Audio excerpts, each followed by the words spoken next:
दोस्तों, रूस ने हाल में ही एक ऐसी मिसाइल सिस्टम को अपनी सेना में शामिल किया है जो दुनिया में सबसे तेज चलती है। आइए इसके बारे में विस्तार से जानते हैं। के आयो रे जग में क्या लेके जाएगा 2 दिन की जिंदगी। 2018 के अपनी स्पीच में रूसी प्रेसिडेंट पुतिन ने 6 नेक्स्ट जनरेशन वेपन्स में से एक इस मिसाइल एवनगार्ड के बारे में बताया था।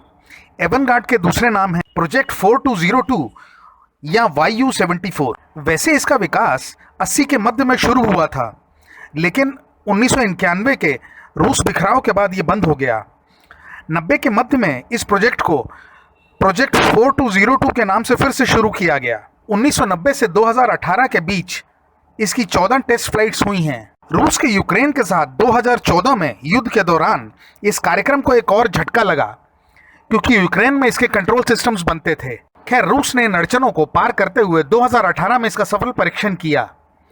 इसकी रेंज 6000 किलोमीटर है और वजन 2000 किलोग्राम के लगभग है। 1990 से 2018 के बीच इसकी 14 टेस्ट फ्लाइट्स हुई हैं। बूस्ट ग्लाइड व्हीकल को आसमान में एक मिसाइल द्वारा प्रक्षेपित किया जाता है। लगभग 100 किलोमीटर ऊपर जाने के बाद ये मिसाइल से अलग हो जाता है, जिसके बाद ये ग्लाइड करता हुआ अपने लक्ष्य पर गिरता है। मिसाइल से अलग होने के बाद भी इसे मनचाहे तरीके से कंट्रोल किया जा सकता है, जिससे कि ये एंटी मिसाइल सिस्टम्स को भी आसानी से चकमा दे सकता है। सबसे अनोखी बात इसकी हैरान कर देने वाली स्पीड है। ये मैक 27 तक जा सकता है। मैक 1 का मतलब ध्वनि के बराबर, लेकिन ये उससे 27 गुना ज़्यादा स्पीड पे जा सकता है, यानी कि लगभग 35,000 किलोमीटर प्रति घंटा। मिसाइल से अलग होने के बाद जब ये ऊंचाई से ग्लाइड करता हुआ अपने लक्ष्य की तरफ आता है, तो इसकी गति की वजह से इसकी सतह का तापमान लगभग 2000 डिग्री सेंटीग्रेड तक पहुंच जाता है, जिससे ये किसी उल्कापिंड के पृथ्वी से टकराने वाली स्थिति पैदा कर देता है। दिसंबर 2018 में इसे एक रूसी मिसाइल बेस से दागा गया था और इसने 6000 किलोमीटर दूर अपने लक्ष्य पर सटीक प्रहार किया। ये अमेरिका के लिए एक बुरी खबर है और अभी तक उनके पास इस मिसाइल का कोई तोड़ नहीं है, लेकिन उन्होंने कहा है कि जल्दी ही वो अंतरिक्ष में ऐसे सेंसर लगाएंगे जो कि ऐसी मिसाइल्स को उनके बूस्टर स्टेज में ही नष्ट कर दें। आपको बता दें कि बूस्टर स्टेज वो स्टेज है जब तक ये ग्लाइड व्हीकल एक मिसाइल से ऊपर भेजा जाता है, उसके अलग होने से पहले तक। राष्ट्रपति पुतिन ने इस सिस्टम की तुलना 1951 में लॉन्च हुए रूस की पहली सैटेलाइट से की है। रक्षा मंत्री सेर्जेई ने कहा है कि इस सिस्टम से लैस पहली टुकड़ी यूरल के पहाड़ों पर तैनात कर दी गई है। पुतिन के हिसाब से इस सिस्टम को बनाने का मेन मकसद अमेरिका के मिसाइल डिफेंस सिस्टम को शून्य कर देना है, क्योंकि ऐसा कोई डिफेंस सिस्टम नहीं है जो इसका काट हो।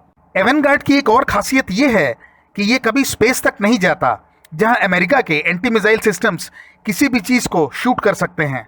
इसकी बाहरी सतह कॉम्पोजिट मटेरियल से बनी है, जो कि 2000 डिग्री सेंटीग्रेड से ज्यादा का तापमान झेल सकती है।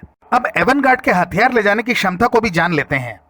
ये लगभग 2 मेगाटन या 2000 किलोटन TNT ले जा सकता है, जो कि अगर हिरोशिमा के एटम बम, जो कि सिर्फ 16 किलोटन का था, से कईयों गुना ज़्यादा है।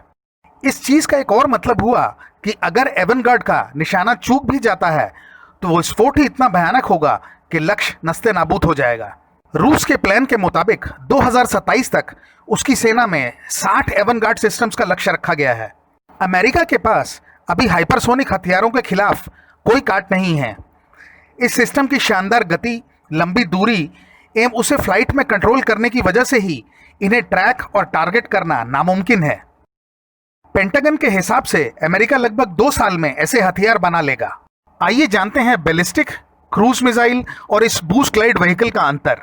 बैलिस्टिक मिसाइल दागे जाने के बाद कंट्रोल नहीं हो सकते और उनका रास्ता ऐसा होता है जैसे क्रिकेट में जब बैट्समैन छक्का लगाता है और उसके बाद सॉफ्टवेयर के द्वारा पिच से लेकर बाउंड्री के बाहर तक एक लाइन द्वारा उसे दिखाया जाता है।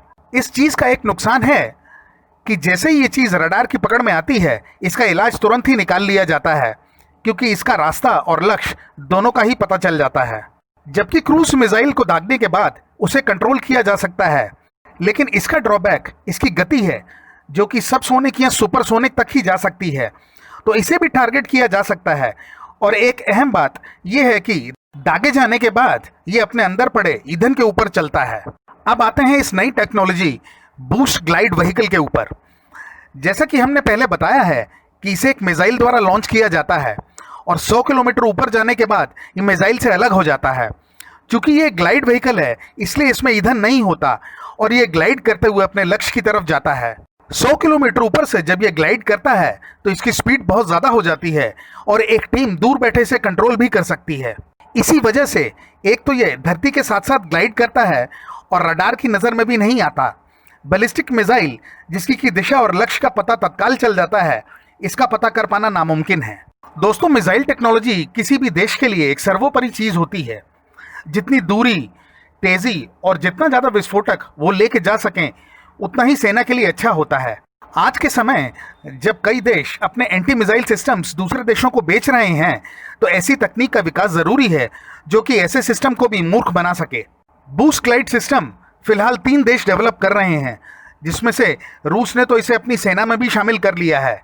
इसके बाद नंबर आता है चाइना का, जो कि ऐसे कई परीक्षण कर रहा है, और तीसरे नंबर पे है अमेरिका। दोस्तों, जब तक चाइना और अमेरिका इस तकनीक को डेवलप नहीं कर पाते तब तक तो बूस्ट ग्लाइड सिस्टम के राजा रूस को ये टेक्नोलॉजी मुबारक हो। धन्यवाद। के आयो रे जग में क्या लेके जाएगा, 2 दिन की जिंदगी